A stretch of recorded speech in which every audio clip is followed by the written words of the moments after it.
Natalie is in Canada. Hi, Natalie. Welcome to the Ramsey Show.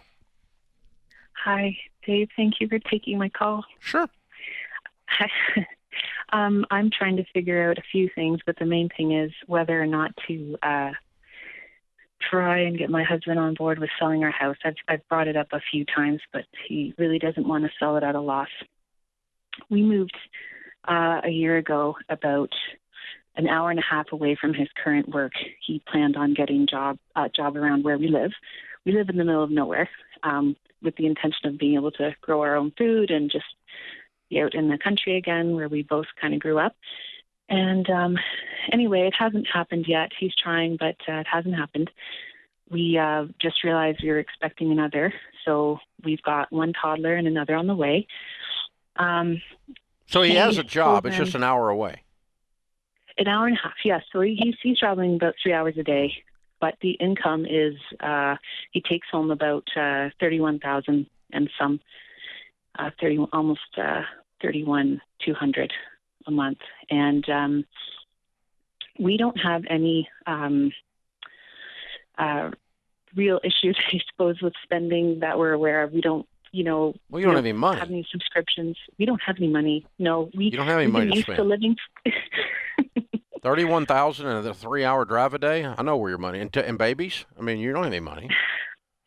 No, I don't know how to convince him. We're both believers.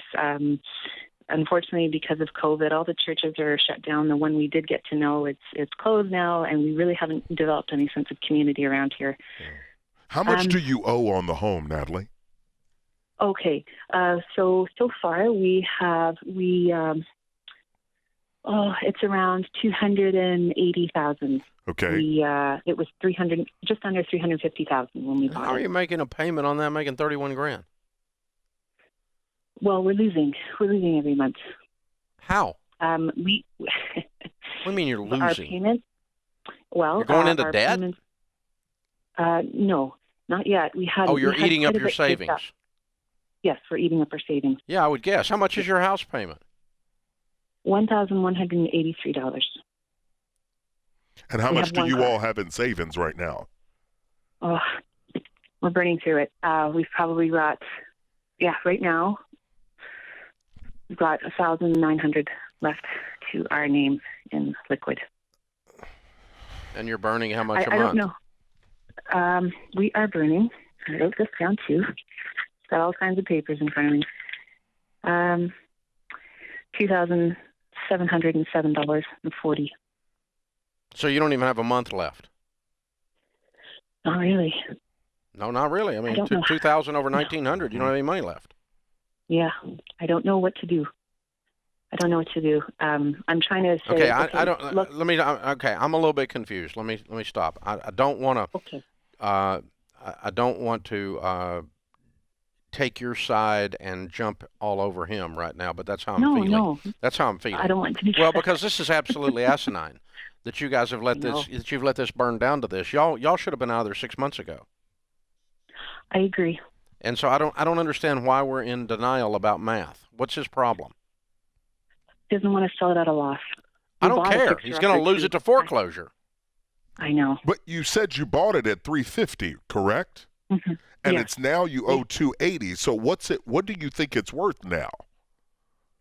I wish I knew. We haven't gotten appraised. Okay. Yeah. So here's the steps. I think in sitting down with him tonight, hold his hands, and I want I've scheduled a real estate agent to come over here tomorrow night, because tonight we're about to have a come to Jesus meeting. The math is over. We cannot pretend anymore. Yeah. You've got your head stuck up something. I don't know what it is, and it's got to come out. I mean, this is ridiculous. And put his hand on your belly and let him know you've got another baby coming. This is crazy. Time is of the essence. I have. He's even finished your book. We bought your book on Amazon. He read it. He's so excited, so gung ho. He's trying to look for more jobs now, but it's just it's not about jobs. It's about this house is gone. Yeah. Yeah. Yeah, it's got to go. It's a 3-hour drive with a pregnant wife who's scared, and he's out of money. This house is gone. Sell it before you lose it. Yeah. What do we do? Do we rent or you move to town? And rent. When we went there, it was $1,800 a month. You're going to have to And get we other figured- jobs. But listen, your little dream of living in the country and growing veggies has turned into a nightmare. Yeah. Yeah, I know. And so something's I got to know. change. You cannot stay where you are. Yeah. It's not going to work. Now, then the only question is, where are we going? Right. And you got to start figuring that out as a next step. But this, I don't know what you were waiting on. Were you waiting on the housing fairy to show up? I mean, this isn't, unless you were going to have an income all of a sudden start appearing that's double yours. Yeah, it's not going to work. This is not going to work. It's not got sustainable. to go. And so, Natalie, the urgency you hear in our voice is that we don't want you all hanging out for another 2 to 3 months. You don't have. They're going to come get the house. Yeah, you don't have that time. So I would much rather you all make a proactive decision. Reach out to your lender, have a real conversation. Get the real estate agent, the real estate ELP over tomorrow. You are moving. Yeah. Voluntarily or otherwise. You are moving. Much rather you be in control. This is where you are. And so let's face it and decide what we're going to do. Where are we moving? Because we're moving. Yeah. This house is gone. I'm so sorry. I'm sorry you guys have been through this. But you got to deal with it. You cannot not deal with it anymore.